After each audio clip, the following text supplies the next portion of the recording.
Well, where do I start? Today we're covering a really big subject, beginning with ancient religious ideas about the nature of the sky above us and ending with advanced modern cosmological models of distant galaxies and clusters of galaxies. We're going to explore how our understanding of the universe has evolved through time. Of course, while these brief history videos are never exactly brief, there's a limit beyond which it stops being entertaining for a majority of people. So we may revisit some of these subjects in more detail someday, and if you'd like a more focused look at something we only glimpsed today, just let me know. So, where exactly do we begin? The thing is, the first times that sapient humans looked up at the sky, we didn't exactly think in very scientific terms. We saw the sun go away, and the world became cold and dark, and all we could think to do was pray for its return. Sometimes we would see the sun seem to all but vanish in the sky, replaced with a glowing black disk for a few minutes. We saw the brightness of the moon and decided that this too must be some kind of supernatural being lighting up the night sky. Many creation myths would use constellations or other stellar objects to represent the deities who birthed the world, from the Egyptian sun god Ra, to the Norse Sol and Mani chased across the sky by Odin's wolves, to the maize god of the Mayans represented by the stars in Scorpius. 16th century Mesopotamian cosmology has a fairly common early model of the Earth as a flat circular world enclosed in a container, a cosmic ocean with a supernatural underworld beneath the ground. The cosmic ocean is something of a misnomer. The heavens were actually stated to be 3 floors made of different stones and being homes to different deities. This flat disk cosmology isn't too crazy if you consider how limited their knowledge was. It would take days to travel distances that we can now do in minutes. They had no technology to look down below the ground, no way to get up high enough to see any curvature of the Earth, and hadn't yet worked out any of the mathematics needed to know that the curve was there. Babylonian and early Hebrew concepts were similar: flat, circular Earth, a solid barrier between the sky and the heavens, and an underworld below. However, at some point, we stopped looking at the sky as something beautiful with which to tell stories, and instead tried to make sense of it, tried to understand precisely how it all worked. This began slowly. Have you ever been to what's called a dark sky viewing area? These are places where light pollution has been reduced to an absolute minimum. City lights, street lights, and all other forms of artificial illumination are as far away as they can possibly be, giving you the best view of the night sky possible and allowing you to see the most amount of stars and other cosmic objects.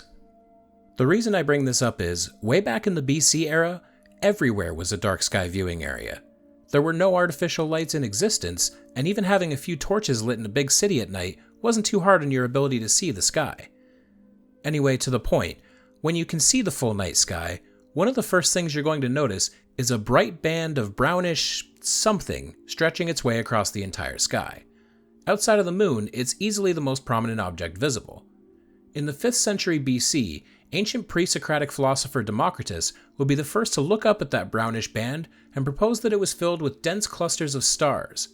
For the first time, this strange large phenomenon streaking across the sky was not the poured milk of the goddess Hera, not a suture in the heavens sowed by the gods, not a pathway for the souls of the dead, but something real, something physical.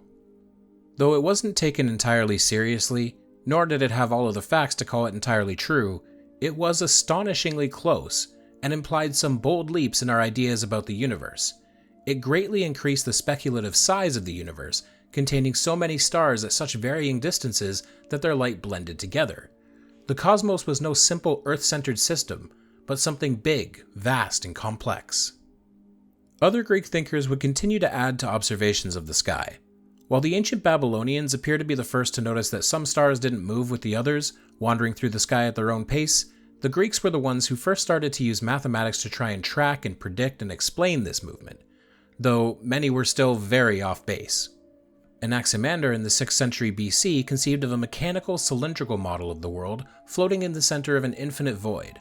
The flat top of this cylinder was the inhabited world, and he considered the sun to be an extremely large object and therefore must be very far away. However, the rest of the theory was rather nonsensical.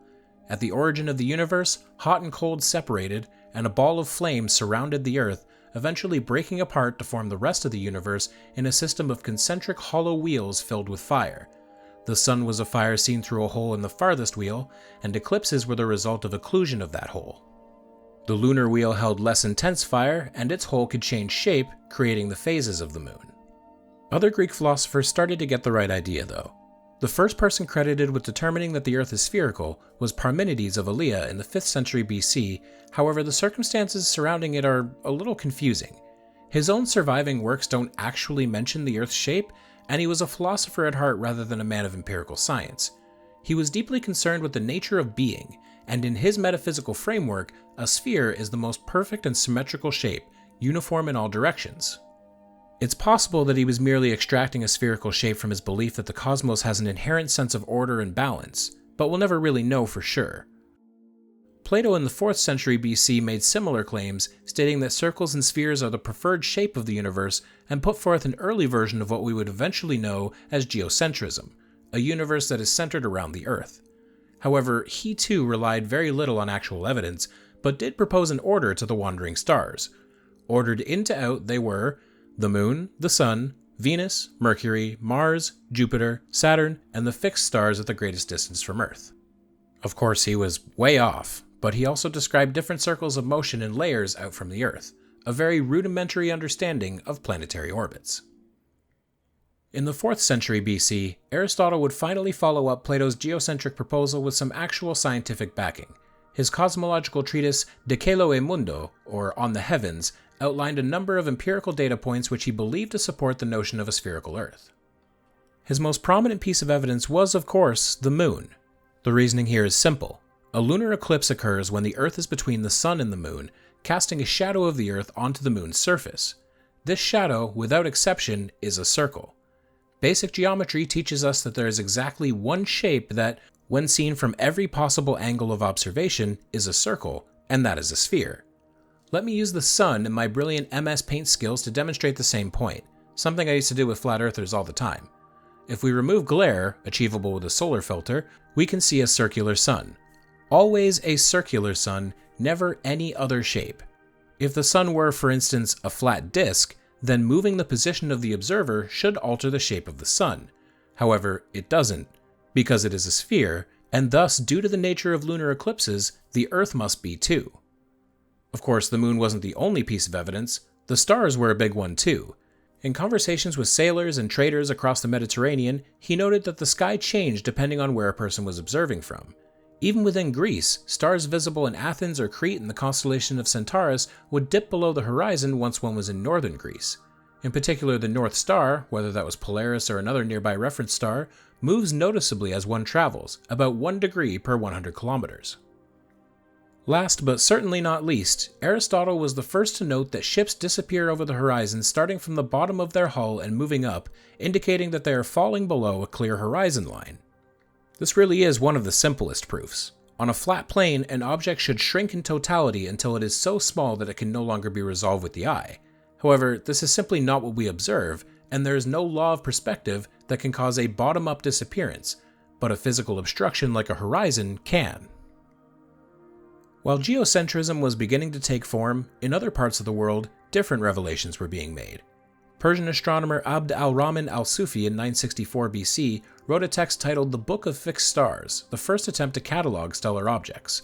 While Andromeda had been noted by previous civilizations and represented as part of various constellations, al-Sufi was the first to properly categorize it as a stellar object, describing it as a little cloud distinct from normal stars, though he nor anybody else quite understood what it was yet.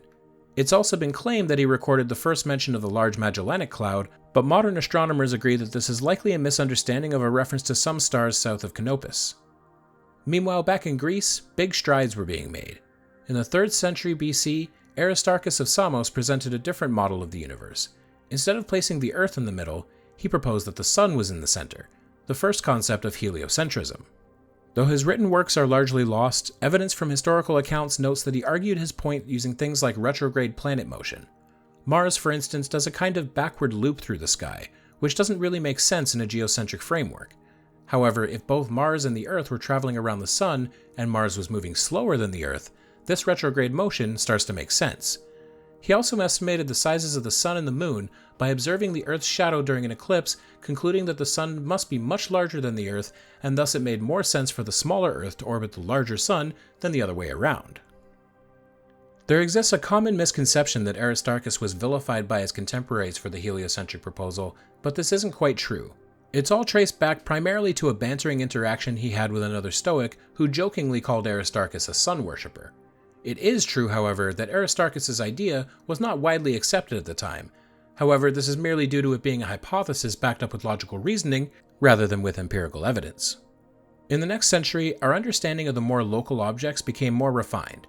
Eratosthenes, chief librarian at the Library of Alexandria, was essentially an early geographer, and in the 2nd century BC, became the first person to make measurements of the Earth's circumference. He did this in a very clever and simple way. He heard that in the city of Syene, in modern-day Egypt, the sun was directly overhead at noon on the summer solstice, casting no shadows. Meanwhile, in his hometown of Alexandria, at the same time, a vertical stick would cast a very small shadow.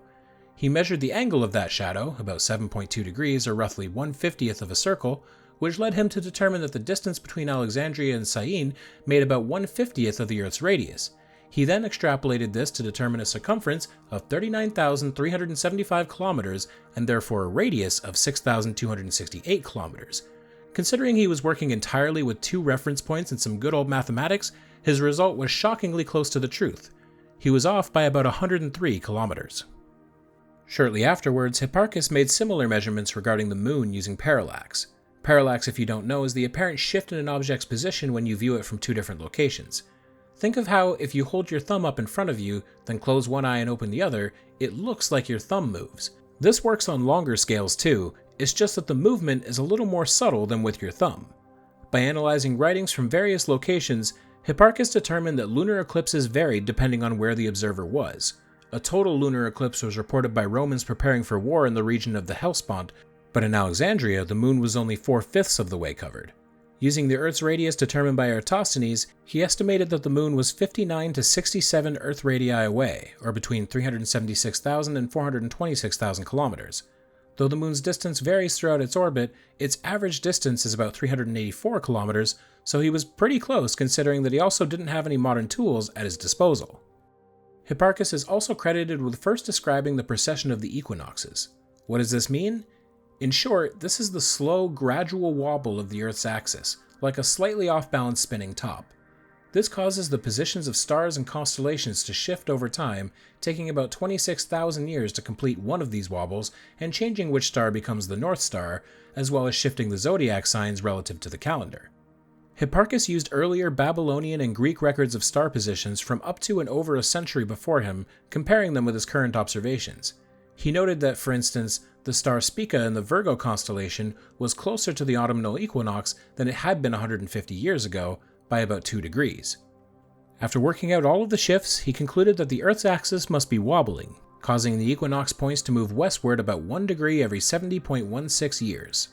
It is worth noting, though, that while the idea wasn't exactly brand new at the time, his understanding of an axis was not a point around which the Earth spins, but rather a point that the entire universe spins around the Earth. A celestial axis, if you will.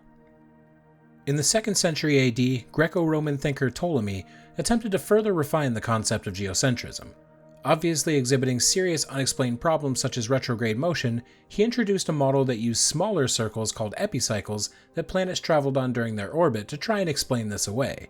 He placed the Earth slightly off-center from the middle of the system, which caused the orbit of the planets to vary in speed depending on their distance from the Earth, explaining the observations of uneven motion. In modern day, obviously, Ptolemy's observations have been subject to severe criticism from today's scholars, mostly because the entire model was, wrong. Up until now, most cosmological theories saw the universe as infinite, without an end to the masses of stars that we could tell were very far away. It wouldn't be until the Middle Ages that some theories began to put limits on the depths of the universe, as well as proposing some aspects of planetary movement that would turn out to be true. Indian mathematician and astronomer Aryabhata put forth a treatise that proposed the Earth rotated on its own axis and explained day and night being caused by that rotation. John Philoponus from Byzantine Egypt proposed a universe that must be finite in time, finding infinite regression to be logically impossible. Robert Grosseteste in the late 12th century described the birth of the universe in an explosion and crystallization of matter, mostly through a theological lens. Though this wasn't entirely accurate, it could be seen as a kind of early concept of the Big Bang. 14th century Jewish astronomer Levi Ben Gershon estimated the distance of the furthest stars to be about 100,000 light-years away, though he used units of Earth radii. Again, not exactly accurate, but the details are a little muddy. With the naked eye, we can't exactly observe any of the individual stars within it, but we can observe the overall structure of Andromeda, which is about 2.5 million light-years away. However, individual stars that we can see without advanced optics are usually limited to around 2,600 light-years away. A final note before the Renaissance begins revolves around Nicholas of Cusa, 15th century German polymath. In his work De Docta Ignorantia, on learned ignorance, he introduced revolutionary cosmological ideas that put significant challenges on geocentrism. He proposed that not only was the Earth not fixed at the center of the universe, it was moving through the cosmos and rotated on its axis, explaining the motion of the stars across the sky. He wrote, quote, "The Earth, which cannot be the center, must be in motion. It is not the case that the Earth is at rest in the center of the universe, but rather it is moved like the other stars." While his ideas were again rooted in philosophy rather than empirical science, they would become influential to the next generation of thinkers.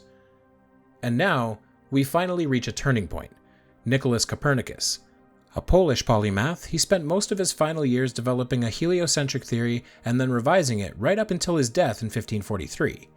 The popular legend is that he was presented with the final printed pages of his work on the very day he died. The story goes that he awoke from a stroke-induced coma, looked fondly at his book, and then peacefully passed away. The book was then printed in Nuremberg in the same year, and the world finally had a working alternative model to Ptolemy's geocentric system. The details were many. He placed the sun at the center of the universe. Bear in mind that's the center of the universe. We hadn't really properly developed the idea of a local solar system yet, but this was still a big leap forward. Copernicus would further state that the Earth moves, orbiting the sun once a year, which explained the cycle of seasons, and rotated on its axis, causing day and night. He also described the movement of the planets, finally placing them in the correct order: Mercury, Venus, the Earth and Moon, Mars, Jupiter, Saturn, and the fixed stars beyond. Furthermore, he argued that the closer a planet is to the sun, the faster it orbits around it, which lined up with planetary motion observed in the sky, especially Mars' retrograde motion. Overall, he presented a system that was simpler and more harmonious than the geocentric system, which contained all kinds of caveats to explain anomalies of planetary motion. A lot can be said about exactly how Copernicus' system was received. The popular narrative that paints him as a lone revolutionary battling against a universally hostile church is, at the very least, somewhat exaggerated. He didn't widely circulate his ideas before publication, and by the time the theory was put out into the ether, he was dead. Pushback against this theory would occur much later, and by 1616, the Catholic Church would in fact place his work on the Index of Forbidden Books, declaring heliocentrism heretical. However, this has more to do with a later thinker who we'll cover in a moment. In the meantime, several thinkers over the next century will publish their own counter-systems, such as Tycho Brahe's Tychonic system, which attempted to blend Ptolemy and Copernicus' ideas together. He proposed that the sun and the moon revolve around the Earth, while all the other planets revolve around the sun, a kind of geo-heliocentric model. While again obviously wrong, later astronomers would use Tycho's observations to make some important distinctions regarding the orbits of planets. One of his observations was particularly important, though he was far from the only person to see it. In 1572, a bright light appeared in the constellation Cassiopeia. Observed by Brahe as well as numerous others across Europe, it was categorized as a new star, being brighter than Venus and visible to the naked eye for the next 2 years. They didn't quite understand what it was. It was in fact a supernova, its remnants still visible today, and was an early indicator that the stars were not in fact fixed and unchanging. They could be born, which is what they believed was happening, and they could die, which is what was actually happening. In 1609, Galileo Galilei built the first practical telescope working off descriptions from an attempted patent by Hans Lippershey in the previous year. He began by looking at the moon, determining that the uneven nature of the waning moon was caused by mountains and craters, concluding that the moon was far from a perfectly smooth sphere. In the next year, he aimed his telescope at Jupiter, observing what he described as, quote, 3 fixed stars, totally invisible by their smallness, lying on a straight line around Jupiter. On subsequent nights, he noticed that these small stars were moving relative to Jupiter, and within 3 days, one of them had disappeared entirely, an observation he believed was caused by moving behind Jupiter. After about a week, he concluded that he was observing moons, and after 2 weeks had found a fourth. He named them the Medicean stars after his patron and his 3 brothers. However, later astronomers would rename them the Galilean moons: Europa, Ganymede, Callisto, and Io. It was around this time that Galileo's observations would start to become controversial, but before we get into that, let's talk about some of the other things he noticed. When Galileo observed Venus, he began to notice that it too exhibited phases, something that simply doesn't work in the geocentric model. In Ptolemy's system, Venus was placed on the near side of the Sun, making it only able to show crescent and new phases. Even if one moved it to the far side of the Sun, it would only show gibbous and full phases. However, Galileo was able to see practically all of its phases, quickly making Ptolemy's model untenable. It no longer made sense. In 1610, after observing Venus, Galileo turned his telescope to Saturn. He initially believed it to be a 3-body system, mistaking the rings for planets through his primitive telescope. When he observed it later, he noticed that 2 of the bodies were gone, as Saturn had tilted to the point where its rings were parallel with Earth and invisible to his view. They reappeared later, which would only further confuse him. He also managed to observe Neptune in 1612 as a dim, unremarkable star, though he didn't know it was a planet, simply noting its motion against the stars before he quickly lost track of it.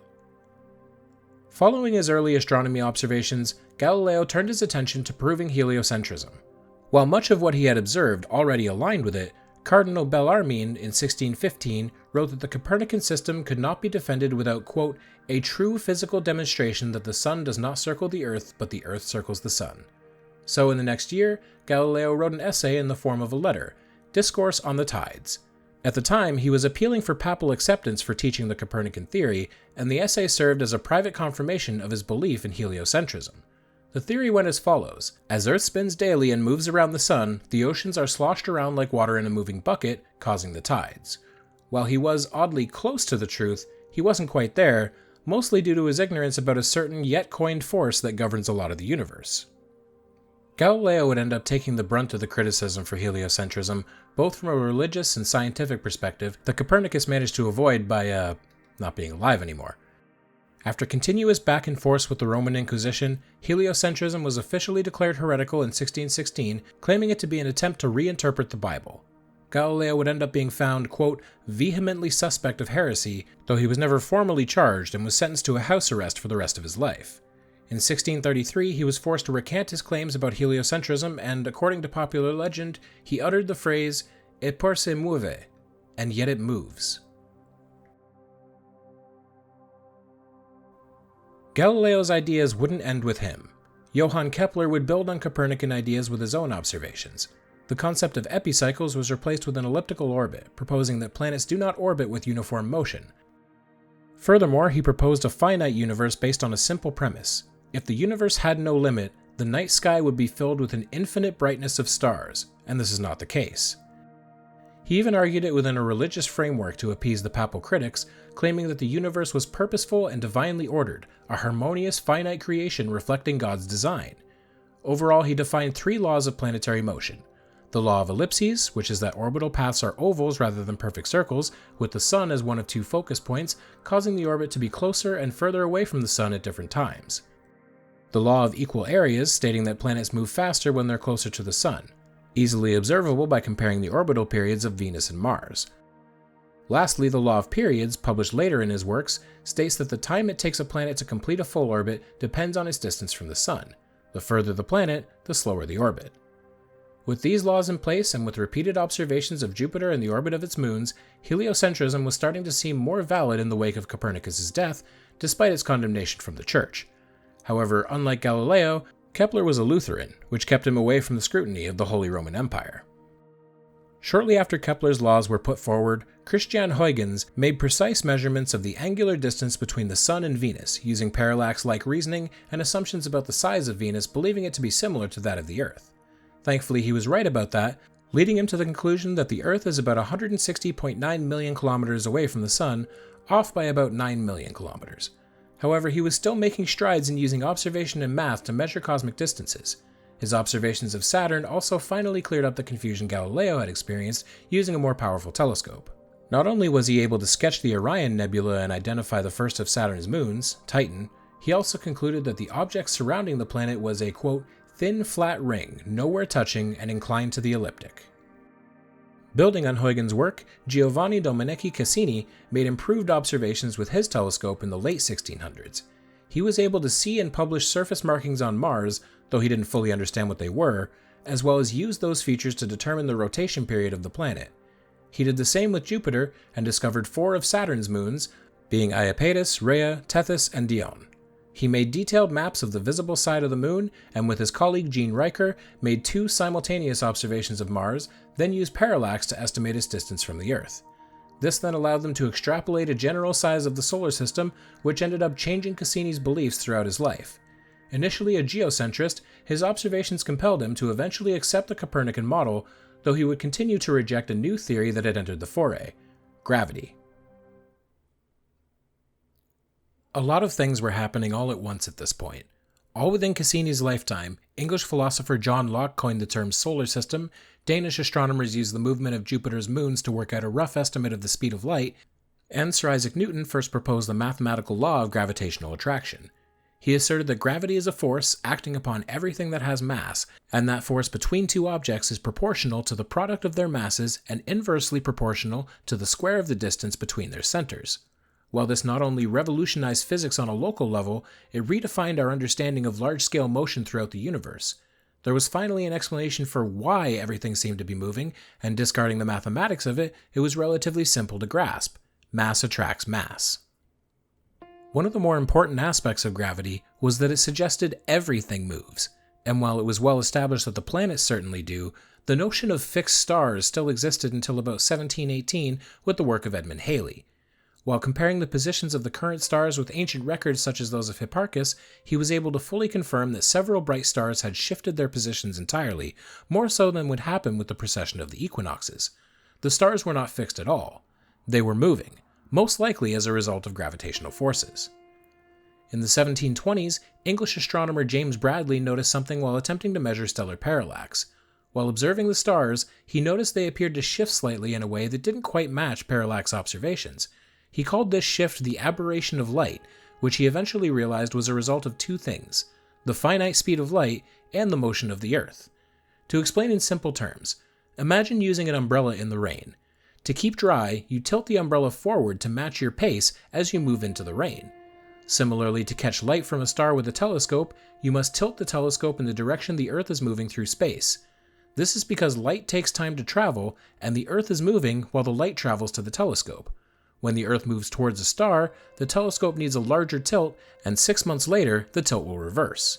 This became a somewhat important observation regarding definitive proof that the Earth was moving around the Sun, and also provided him with the basis for a formula to more accurately estimate the speed of light: 295,000 kilometers a second, within 4,000 kilometers per second of the modern value. This would be one of a few discoveries of the era, as well as the waning influence of the Catholic Church, that would begin to make heliocentrism the dominant cosmological model. Copernicus and Galileo were validated. The evidence was simply too overwhelming. And yet, it did in fact move. In 1781, Charles Messier and his assistant published the Catalogue of Nebulae and Star Clusters, now simply known as the Messier Catalogue. This was the first properly recorded identification of prominent deep sky objects, containing 110 objects including the Crab Nebula, the Lagoon Nebula, the Eagle Nebula, Andromeda, as well as several dozens of clusters of other stars and galaxies, though the galaxies were still, at the time, identified as nebulae. The list of what are now called Messier objects have been revised over time as knowledge of what they were evolved. In 1842, physicist and mathematician Christian Doppler proposed redshift and blueshift, which would later become fundamental to our understanding of the universe. After formulating the Doppler effect, he began to notice that light behaves in a similar way to sound, being emitted in waves. Shut up, let's just say it's waves for now. When sound is moving toward an observer, its waves get kind of squished into a shorter wavelength. This is the reason a siren sounds higher pitched when it approaches you. The inverse is also true. When moving away, a sound becomes lower pitched. Doppler proposed that the same would be true for light. The extremes in the visible light spectrum are red and blue. Longer wavelengths are red, shorter are blue. So presumably an object moving away should, over a long distance, exhibit a redness to it, and an object moving closer would appear more blue. This proposal would soon become very important, though Doppler didn't have the actual equipment to observe it at the time. Just a few years later in the 1860s, British astronomer William Huggins developed astronomical spectroscopy. It had already been established that each chemical element emits and absorbs light in very characteristic ways, allowing analysis with special equipment to analyze light and determine the chemical composition of the target object. In 1862, Huggins began to use spectroscopes in conjunction with a telescope to analyze stars and nebulae, identifying that stars contained hydrogen, sodium, and calcium. This supported the idea that the same physical laws we had come to know would continue to function into deep space and throughout the universe. Furthermore, he began to notice that things we called nebulae were vastly different. The Orion Nebulae seemed to be mostly gases, while Andromeda was probably dominated by stars, an important step toward realizing that Andromeda is not a nebula at all. Catholic priest and astronomer Angelo Secchi in the same year used Huggins' groundwork specifically to analyze the Sun. After accumulating some 4,000 stellar spectrograms of various stars, he began to notice patterns, which led to the first system of stellar classifications, the 4 Secchi classes. He quickly noticed that the Sun had all of the qualifications of Class II yellow stars, proving almost definitively that the Sun was simply another star, with its only unique aspect being its proximity to Earth. In 1887, the Michelson-Morley experiment put an end to a bit of a tangential debate that dated all the way back to Aristotle. It had long been assumed that because sound requires a medium to travel through, light needed the same, an invisible and stationary something through which everything in space traveled and allowed the light of it all to travel to Earth and our eyes. So American physicists Albert Michelson and Edward Morley designed an experiment using interferometry. Essentially, the experiment split a light beam into 2 paths, one moving with the Earth's motion and one against it, to see if there was any difference in the speed. However, all of the results of the experiment were negative. There was no noticeable difference, and therefore, as far as they could tell, no invisible ether, the medium through which light was supposed to travel through. It turns out it doesn't need a medium to travel through. It just goes. In 1904, New Zealand physicist Ernest Rutherford argued that radioactive decay releases heat, and that the products of this decay could be used to measure the time elapsed since a mineral formed. Recognizing this decay as a constant and reliable process, he formed the groundwork for radiometric dating, which would soon prove that rocks on the Earth were much older than they had been believed. While Lord Kelvin had previously given a physics-based estimate of the age of the Earth based on the Earth's gradual cooling rate, he was in fact off by a large amount. The Earth was now known not to be millions of years old, but billions. In the next year, 1905, the world of physics was again turned on its head when Albert Einstein published his theory of special relativity. With this came several key ideas, the first being that the speed of light is constant. No matter how fast you're moving, light travels at the same speed, always and everywhere. Furthermore, it proposed that time and space are flexible.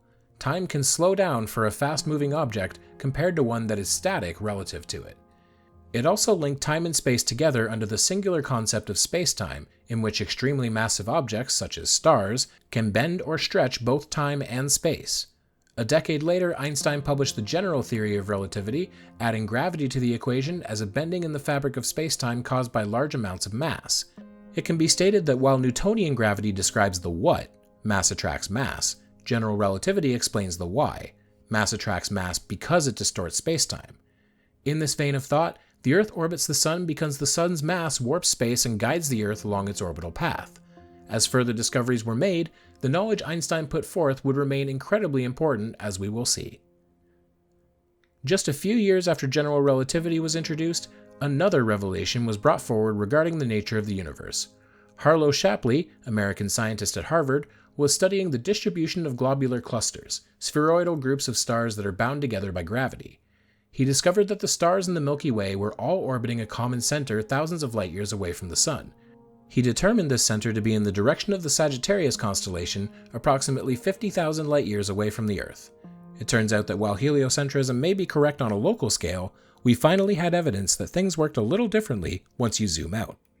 In 1920, Shapley participated in what would be called the Great Debate with astronomer Herbert Deuce Curtis regarding the nature of nebulae, galaxies, and the size of the universe. Shapley presented the case that the Milky Way galaxy is the entirety of the universe and that all nebulae exist somewhere within it. Curtis, however, argued that some of what were called spiral nebulae, such as Andromeda, were separate galaxies that existed outside the Milky Way.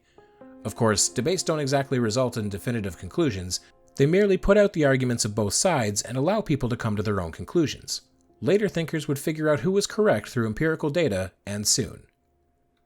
In 1923, astronomer Edwin Hubble was making use of the 100-inch Hooker telescope at Mount Wilson Observatory in California, the largest telescope in the world at that time.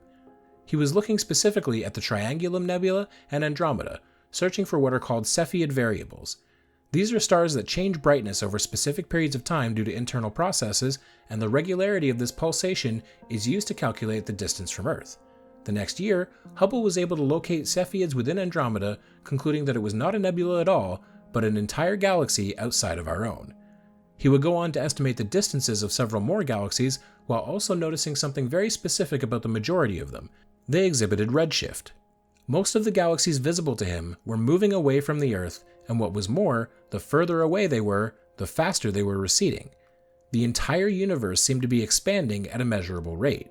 Furthermore, while he didn't coin the term for it, Hubble set the groundwork for organizing the structure of the universe by identifying that the Milky Way is part of a cluster of gravitationally bound galaxies, now known as the local group of galaxies. The exact number of galaxies within the local group is somewhat unknown, and I'll explain why.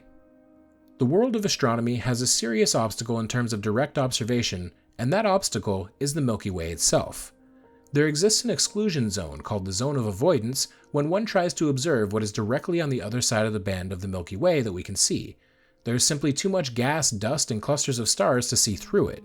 As a result, observation of what is out there tends to be based on the actions of everything around it, and sometimes you end up with some interesting astronomical mysteries such as the Great Attractor. But we're not quite there yet. Let's get back to receding galaxies. In 1931, Belgian Catholic priest and physicist Georges Lemaitre made a proposal regarding the creation of the universe. He stated that all energy and matter were once concentrated into a small, extremely hot, and extremely dense point, which he called the primeval atom. This point exploded in a massive event that released all of the energy and matter into what would become the universe, all of it expanding in accordance with general relativity and Hubble's redshift observations.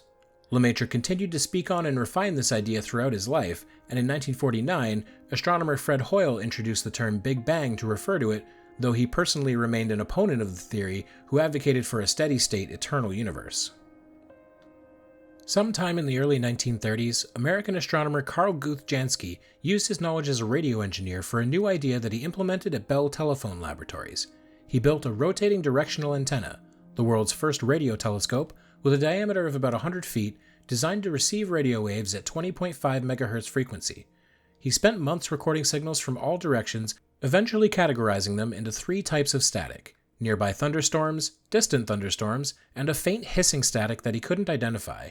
He spent over a year tracking down its source, initially believing he was detecting solar radiation, but eventually found that it was much, much further away, and was at its strongest in the direction of Sagittarius. Unfortunately, he didn't quite know what it was, and struggled to get support for follow-up studies. Not only was it the middle of the Great Depression, but Jansky was not formally trained as an astronomer, and astronomers were unfamiliar with the brand new field of radio astronomy that Jansky had just invented. The field was somewhat dormant for a little while, but soon new scientists would pick up the mantle, such as Grote Reber, who built a radio telescope in his backyard, and John D. Krauss, who wrote a long-lasting standard textbook on radio astronomy. While radio astronomy was being born, on the other side of the world, Swiss astronomer Fritz Zwicky was making groundbreaking telescope observations. He would end up coining the term supernova alongside colleague Walter Bade, hypothesizing that they were the transition of normal stars into neutron stars.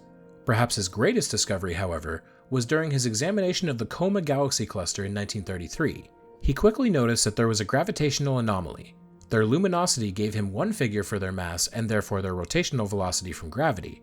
However, they were in fact moving 400 times faster than they were supposed to be.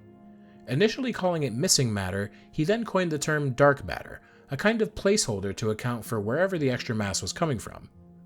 Essentially, he could see the solution to the equation was 5, but he only had a 1 at his disposal, so he added a placeholder 4 that he couldn't quite physically observe. However, the idea of dark matter would take decades more to gain traction in the scientific world. At the same time, clusters of galaxies were beginning to become known, broadening the overall map of the universe as we know it. We could now see that the universe was composed of a great cosmic web, walls, filaments, nodes, and voids of thousands of galaxies, creating an intricate system of gravitationally bound worlds upon worlds upon worlds. In 1938, German-American scientist Hans Bethe set to work figuring out the internal workings of a star. Knowing that they shine brightly for billions of years, he wanted to know what powers them, and the world of nuclear energy was just beginning to be understood at the time. Bethe theorized that nuclear fusion was the method for stars to produce energy, and he was correct. By analyzing the energy released and calculating how often the reactions happen, he discovered two ways that stars fuse hydrogen into helium. The first is a proton-proton chain, or pp chain. Don't laugh. In stars like the Sun, two hydrogen nuclei slowly combine to form a heavier particle, then add more protons to make helium, releasing energy with each step. The other is the CNO cycle found in bigger, hotter stars. Hydrogen fuses using carbon, nitrogen, and oxygen as helpers to turn into helium, which also releases energy throughout the process. In the 1940s, former Soviet scientist George Gamow found himself thinking about Lemaitre's Big Bang theory. He reasoned that if the universe was once a hot, dense point, it would have been filled with intense light and heat. As the universe expanded and cooled over billions of years, that light would stretch and lose energy, turning into faint microwaves that would spread across space. He calculated that these microwaves should still be detectable today, a kind of echo of the Big Bang. While he would turn out to be correct, he lacked the tools and support to prove it, instead focusing on numerous other important contributions made to the scientific world, including the first mathematical model of an atomic nucleus. By now, French-American astronomer Gérard de Vaucouleurs began identifying that the local cluster of galaxies was actually much bigger than it at first seemed. By analyzing the radial velocity of galaxies within the local cluster, he identified the existence of a flattened disk-like structure spanning around 100 to 200 million light-years across. The local cluster was actually part of a structure of clusters bound together, the Virgo supercluster. The cosmic web continues to expand. In 1963, Dutch-American astronomer Martin Schmidt was studying radio sources at the Palomar Observatory. He focused on a peculiar object catalogued as 3C273, which appeared to be a star, but emitted strong radio waves, which stars do not. Using a 200-inch telescope, he obtained its spectrum and noticed unusual emission lines. The lines were heavily redshifted. The object was not a nearby star, but an extremely distant luminous object moving at a significant fraction of the speed of light. The redshift corresponded to a distance of about 2 billion light-years, well beyond our galaxy or even our local group of galaxies, and was incredibly bright, brighter than entire galaxies despite its size. He coined the term quasi-stellar radio object, later shortened to quasar. These were eventually understood to be powered by accretion onto a supermassive black hole, and were far more common during the earliest phases of the universe's formation. Because the light from them takes so long to reach us, quasars effectively function as a window into the past, giving us a better idea of the behavior of matter more directly following the birth of the universe. They would also become a significant step in determining what exactly was at the center of the Milky Way, and in fact most galaxies, a supermassive black hole pulling everything around it into a constant swirling motion. In 1965, Arno Penzias and Robert Wilson, two astronomers at Bell Labs, were using a large horn-shaped radio antenna to study deep space signals. While testing the antenna, they noticed a faint, constant, weak hissing noise coming from every single direction in the sky, separate from any other existing signals. They assumed this was something unintentional, perhaps a fault in the antenna, and tried everything to get rid of it. They cleaned the antenna, checked it over, shooed away some pigeons that were nesting inside, and yet the noise remained. The signal was very cold, equivalent to about 2.7 Kelvin, just above absolute zero, but they just didn't know what it was. Meanwhile, at the same time, scientists at Princeton were making predictions. Based on the proposed expanding universe theory, they expanded on Gamow's idea that there should be some kind of detectable remnant of the Big Bang. They again believed it would exist in the form of faint microwave radiation, but refined Gamow's estimates on temperature. Instead of around 5 Kelvin, they believed it would be between 2 and 3 Kelvin. And thus, when they were contacted by two astronomers at Bell Labs, they were overjoyed to realize that exactly what they had theorized had just been found: the cosmic microwave background radiation, or CDM, exactly within their predicted temperature range. We now had, effectively, a snapshot of the oldest light in the universe, the very edge of what we could possibly observe. By now, scientists such as Stephen Hawking and George Ellis were putting forth rigorous mathematical frameworks to support ideas like the Big Bang. What we knew already was doing a lot of heavy lifting. We knew the universe was expanding, meaning everything was once much closer together. We know gravity pulls things together. If you do the math and use it to rewind time, you must end up with all matter in the universe being squished into a smaller and smaller space. Eventually, everything becomes infinitely cramped together, what we call a singularity. Expanding on this, astrophysicist James Peebles examined the abundance of helium in the universe, believing it to be around 25% of the universe's normal matter. It was everywhere too, in every star and every cloud of gas, regardless of their age. This suggested that helium was present at the very start of the universe and simply doesn't align with any solid-state theory that suggests the universe has no beginning. In order to account for helium being everywhere forever, you need some messy extra explanations. Other scientists then also expanded on this, stating that early cooling of the universe would also create a rarity of other light elements such as deuterium, a form of hydrogen, and lithium. Once they calculated how much there should be based on temperature, density, and expansion rate of the early universe, they made predictions and then began to study the clouds. Of course, they found their predictions almost perfectly fit. Both deuterium and lithium are quite rare, with the former being a very heavy isotope and accounting for about 0.0026% of hydrogen atoms, and lithium being even rarer, about 1 atom for every 10 billion hydrogen atoms, entirely within predictions of Big Bang nucleosynthesis. Of course, the Big Bang was not without its criticisms and problems. In the late 1960s, several scientists proposed a few flaws with the theory, primarily being the horizon and flatness problems. Allow me to explain. The horizon problem is something of a fine-tuning problem. Given how far apart some sections of the universe are from each other, the CMB shouldn't have such a uniform temperature, as they've never been in contact or shared information given the finite speed of light. The flatness problem, on the other hand, is a problem with structure. When observed on a large enough scale, the universe appears to be far more flat than one would expect. Uniform inflation would imply an essentially spherical shape, and for the kind of flatness we observe to have happened, the density of the universe would have had to be a very specific value, almost like hitting a cosmic bullseye. The fact that everything is the way it is without any explanation seems, on its surface, like a problem. A proper solution would eventually be proposed for both of these problems, but we're not quite there yet. For now, I personally see the flatness problem from a philosophical perspective, specifically from the anthropic principle. Things are the way they are because they must be. If there were any other way, the universe wouldn't exist and we wouldn't be here to observe it. Not exactly an empirical answer, but since I don't have a PhD, it works for me. Back in the 1930s, scientists like Zwicky and others have made predictions regarding the life cycle of stars. It was proposed that when a massive star runs out of hydrogen fuel, it could collapse into a superdense object, mostly made of neutrons. They suggested this could happen during a supernova explosion. While a lot of matter gets expelled outwards, the core of the star collapses inwards due to the effects of gravity. However, this theory wouldn't be confirmed until 1967. Jocelyn Bell Burnell, a graduate student at Cambridge University, used a radio telescope and encountered strange, regular radio pulses from deep space. The pulses were so regular and predictable that, for a moment, Burnell and her colleagues wondered if they had encountered alien life. However, they eventually ruled out this possibility by noting that it corresponded with sidereal time, moving with the stars. Once other pulsing sources, which they named pulsars appropriately, were discovered, the theory was confirmed. Neutron stars were real and detectable, at least the ones that pulse so regularly. In 1970, astronomers Vera Rubin and Kent Ford improved on Fritz Zwicky's estimates regarding dark matter. While Zwicky was studying an entire galaxy cluster and basing his work on its overall motion and brightness, Rubin and Ford were able to use more precise instruments to focus on individual galaxies, finding that stars on the outer edges moved at the same speed as those closer in.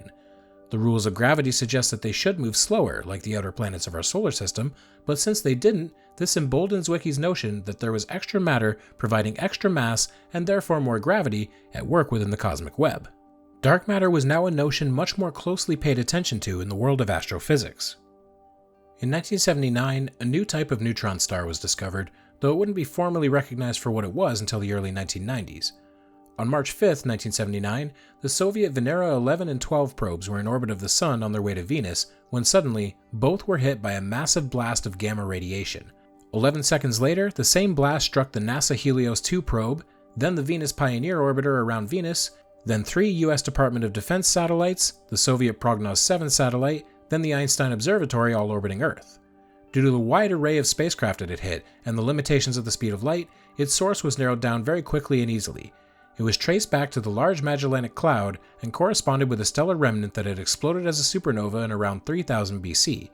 However, it wouldn't be until 20 years later that it was fully understood what they were, a kind of neutron star that holds an extremely strong magnetic field, creating bursts of gamma rays that periodically get sent out into deep space. These neutron stars are called magnetars. By 1980, a potential solution had been proposed for both of the two Big Bang problems, cosmic inflation. The idea is, essentially, that the universe underwent a super fast expansion directly following the Big Bang for the first tiny fraction of time, around 10 to the negative 36 seconds. This inflation effectively smoothed out any lumps, solving the horizon issue and making everything fairly uniform. The rapid speed flattened the geometry of the universe like blowing up a balloon until it looks nearly flat. It all makes perfect sense, though 1980 was not that long ago. It's supported by observations of the CMB, but we're still working on it, testing it and refining it to ensure it holds up to scrutiny. Between 1983 and 1987, 4 scientists and astrophysicists ran some of the first big computer simulations to study how the universe's large-scale structures, like galaxies and galaxy clusters, formed over time. In addition to attempting to get a general idea about the formation and shape of the cosmic web, they also wanted to test 2 main ideas about dark matter. There were 2 proposed types of dark matter: cold dark matter, which moves slowly and clumps together easily, forming dense structures, and hot dark matter, which moves very fast and is more volatile, making it harder to form structures due to the high energy of particles like neutrinos. The simulations sided more with cold dark matter, with patterns formed that resembled what we knew of within the actual universe. Hot dark matter, on the other hand, created structures far thinner and more spread out, not at all matching what we know to exist. This lent credence to the idea that slower moving, lower energy particles were behind the mystery of dark matter. In 1987, astronomer Alan Dressler began collating decades of redshift surveys on the Virgo supercluster, combining them together to create maps of velocity over time. He discovered that the Milky Way was moving in the direction of the constellation of Centaurus, and it was later discovered that the local group of galaxies was moving toward the same rough location, somewhere behind the zone of avoidance. We couldn't see it, but we could see that the entire Virgo supercluster was moving towards something massive, about 10 to the 16 solar masses. Intense study throughout the 1980s and into the late 1990s eventually identified the center of this something, named the Great Attractor, as being the Norma cluster of galaxies. There's a little bit more to the Great Attractor, as study of it never stopped, even to the present day, but we're going chronologically here, so we actually have to back up for a moment. April 24th, 1990. After a lengthy quest for funding, much delay, and a gradually skyrocketing budget, Space Shuttle Discovery lifted off on STS-31, carrying the Hubble Space Telescope into orbit. The telescope, aimed primarily at studying deep space objects, had some early problems due to a flaw with its mirror, but once these were repaired, it began returning images, the most important of which was the Hubble Deep Field in 1995. The short version is, they pointed Hubble at a region of space which, with a standard telescope, appears to be more or less empty, and took 342 long exposure images. These were then assembled into this. This is an area that represents about 1/24 millionth of the whole sky, and there are 3,000 objects within it, the vast majority of which are entire galaxies. You can actually tell which few are stars due to the points of light coming from them. Here's one, and here's another.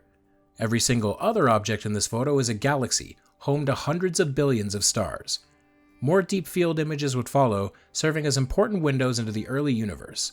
The galaxies within these images are very, very far away, and therefore what we are seeing is an image of them that is very, very old. We have a good cross-section of galaxies at different stages of their development through these images. Some are old, dim, and no longer actively forming stars, while others are the exact opposite. In 1992, astronomers Alexander Volston and Dale Frail were using the Arecibo radio telescope in Puerto Rico. If you don't know, that's the really big one that collapsed recently, famously featured in the James Bond film GoldenEye, to study pulsars. While observing one located about 2,300 light-years away in the Virgo constellation, they began to notice tiny periodic variation in the timing of the pulses, arriving a fraction of a millisecond too early or too late. Further analysis revealed that the pulsar was wobbling, likely being pulled by gravity created by orbiting objects. They eventually discovered that the pulsar had 2 planets, and later found a third, orbiting around it. For the first time, there was definitive proof that planets did orbit other stars outside of our solar system, and what was more, they were orbiting a dead star, indicating planets can survive supernova events and remain in orbit of their parent star afterwards.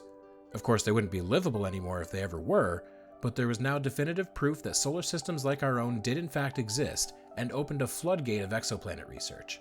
3 years later, the first planet around a Sun-like star was discovered, orbiting 51 Pegasi about 50 light-years away. New methods of finding exoplanets evolved over time, with one particular method being to examine the brightness of a star to look for tiny changes as planets pass between the star and the observer. As of April 2025, 5,903 exoplanets have been confirmed in 4,404 planetary systems. About 1 in 5 Sun-like stars are believed to have an Earth-sized planet in the habitable zone, though this by no means concludes that the planets are in fact habitable. By the late 1990s, the current cosmological model was more or less established, the Lambda CDM model. The lambda represents dark energy, discovered in the late 90s by two teams of astronomers who were studying distant active supernovae. They expected to find that these would show the expansion of the universe to be slowing down due to gravity attempting to pull everything back together. However, they found the opposite. The universe is expanding at an increasing rate, indicating a force at work that hasn't been identified yet. So, in a similar vein to dark matter, the name dark energy was given as a kind of placeholder to indicate whatever this unknown force is. The rest of the model is represented by the last century of discoveries we've talked about. The universe began with the Big Bang and has been expanding ever since. The CDM represents cold dark matter, which is believed to make up about 25% of the universe, while ordinary matter that can be seen and detected makes up only about 5% of the universe. The discovery and study of the cosmic microwave background radiation, the advent of modern radio astronomy, and a number of galactic redshift surveys, among other things, fully support this model, and it likely won't be replaced at this point, only modified to account for the small amounts of missing information. In 2001, NASA launched WMAP, the Wilkinson Microwave Anisotropy Probe, to study temperature differences across the sky in the CMB. Combining this data with what is known about the expansion rate of the universe, scientists were able to effectively trace the cosmic web back through time to estimate how long it took to get to its current size. We now had a precise measurement of the age of the universe within 1% error margins, 13.7 billion years. Launched all the way back in 1977, Voyager 1 and 2 are the two most distant spacecraft from the Earth, being flung into deep space after their tours of the outer solar system. In 2012 and 2018, respectively, they crossed what is known as the heliopause, marking their entry into interstellar space. This gave us significant information regarding how individual star systems interact with the rest of the universe. The interstellar medium was found to be colder and denser than predicted, and containing a dramatic increase in galactic cosmic rays, showing the way the sun's outermost atmospheric layers protect the solar system from interstellar high-energy particles.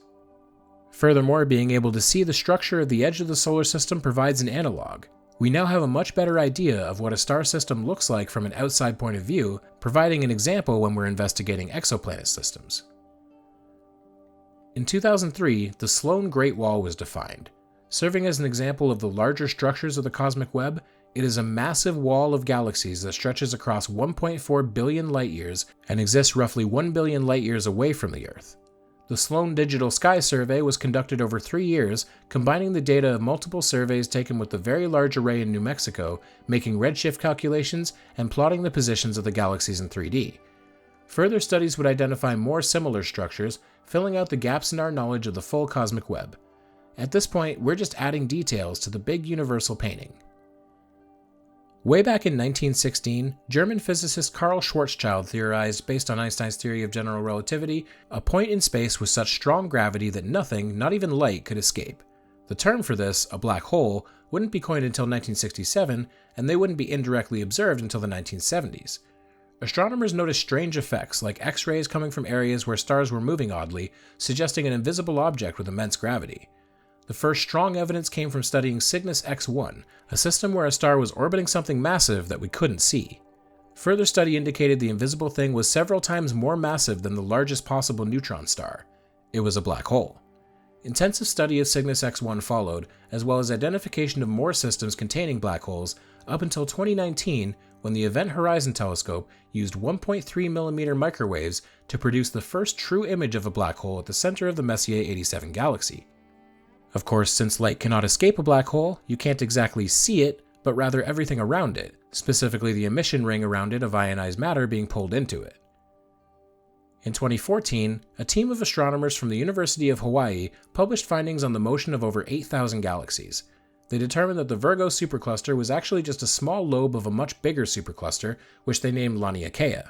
Spanning about 520 million light-years and containing roughly 100,000 galaxies including the Milky Way, Laniakea marked a shift from earlier, less precise methods of grouping galaxies based on density alone, providing a more dynamic view of the cosmic web that's more defined by gravity.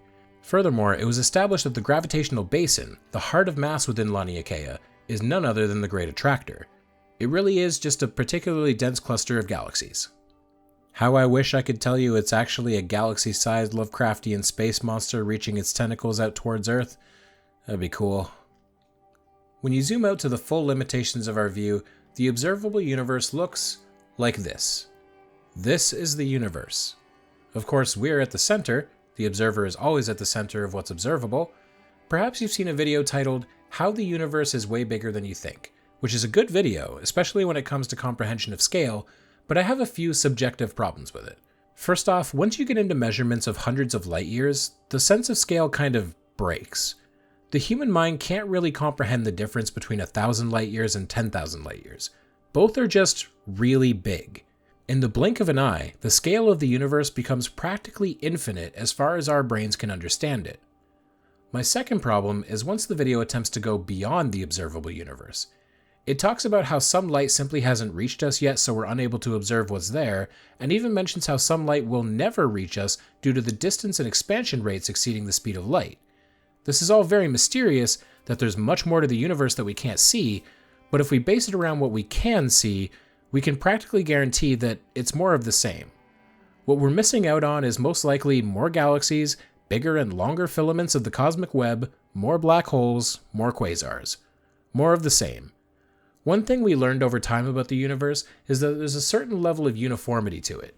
It's all bound by the laws of physics, and while there's aspects of physics that we don't quite grasp, like dark matter and dark energy, we can still pretty much tell how it all works.